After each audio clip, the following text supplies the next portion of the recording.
Bonjour, ici Gérald Couvent du blog Débuter en Swing Trading. Dans cette vidéo, je vous décompose la routine du swing trader.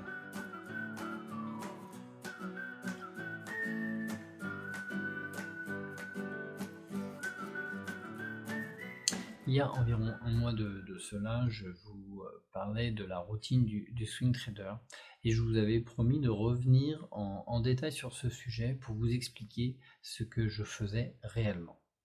Alors voilà. Tout d'abord, une fois que j'ai ouvert ProRealTime, je me lance aussi mon fichier journal de trade en parallèle. Et ma première action est de regarder globalement les indices des marchés. Ce ne sont pas des indices que l'on trade, mais c'est uniquement pour avoir un sentiment de marché.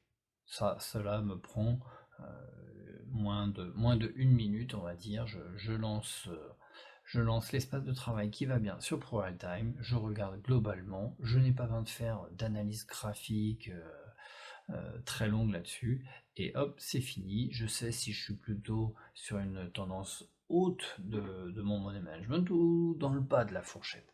Donc voilà, je prends 30 secondes, ça me met un premier sentiment de marché.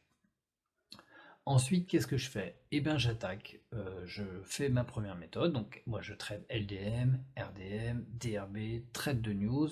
Donc, je lance le premier espace de travail, LDM, sur le marché Euronext, et je regarde, je balaye une action, deux actions, trois actions, tac, tac, tac, tac, tac. Ça va très, très, très vite. Et comme je vous l'ai dit précédemment, il n'y a pas besoin de rester trop longtemps sur une action.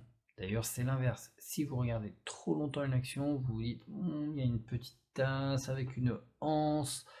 Non, oubliez-la tout de suite. Ça, c'est un retour d'expérience que j'ai eu. Si vous restez trop longtemps sur une action en vous disant, oui, celle-ci, elle est bonne, et ben mettez-la tout de suite à la poubelle.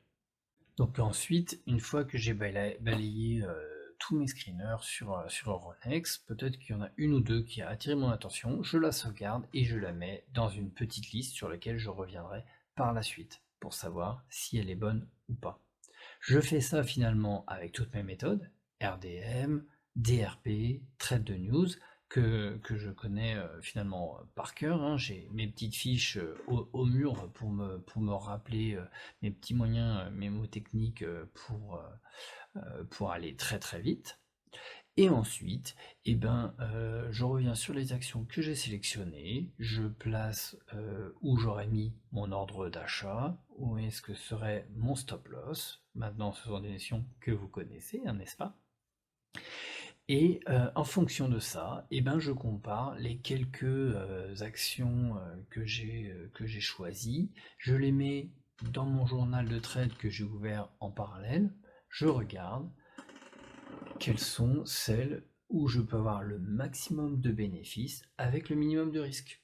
Et toujours, je vous le rappelle, la première chose, c'est de savoir ce que l'on est prêt à perdre. Il est très important, hein. N'oubliez jamais ça. Avant de savoir combien vous voulez gagner sur une action, il faut savoir ce que vous êtes prêt à perdre. Si c'est 100 euros, 200 euros, en fonction de ce que ça représente dans votre money management. Après, c'est le marché qui détermine où est l'ordre d'achat, où est l'ordre de vente. Et vous regardez si vous voulez acheter pour 2000, 4000, 10 000 ou plus selon votre capital, et ben vous regardez ça et c'est lui qui détermine le nombre d'actions que vous achetez. Enfin, dernière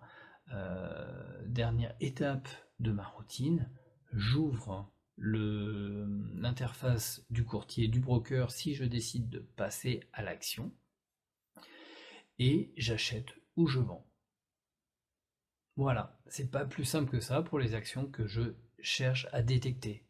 Ensuite, tout au cours de ces différentes méthodes, LDM et RDM, sur les listes que j'ai déjà présélectionnées, en fait, au fur et à mesure, j'ai les actions que j'ai déjà en portefeuille. Et donc très rapidement, je les regarde, s'il faut que je sorte, s'il faut que je prenne des bénéfices, ou si, je les efface de ma sélection parce qu'elles ne m'intéressent plus du tout, elles se sont retournées avant que je décide de les acheter, et je passe à autre chose. Voilà, donc tout ça s'enchevêtre un petit peu, mais j'espère que c'est assez clair dans vos esprits, dans mes explications. Et si jamais cela vous intéresse, eh ben laissez-moi un petit commentaire sous cette vidéo et je vous filmerai ma propre routine sur l'une des journées boursières qui va arriver. Alors si ça vous intéresse et que j'ai assez de commentaires là-dessus, eh ben je vous ferai une petite vidéo en mode accéléré, hein. Je vous rappelle que ma routine c'est de 15 à 30 minutes. Donc je vous ferai une petite vidéo en mode accéléré pour que vous voyez à quoi ressemble concrètement une routine de swing trader rentable. Voilà, je vous dis à très bientôt. Un petit like si vous avez aimé. Et puis laissez-moi surtout un commentaire si ça vous dit de voir une routine de swing trader filmée bientôt. Bon trade à vous, bye bye.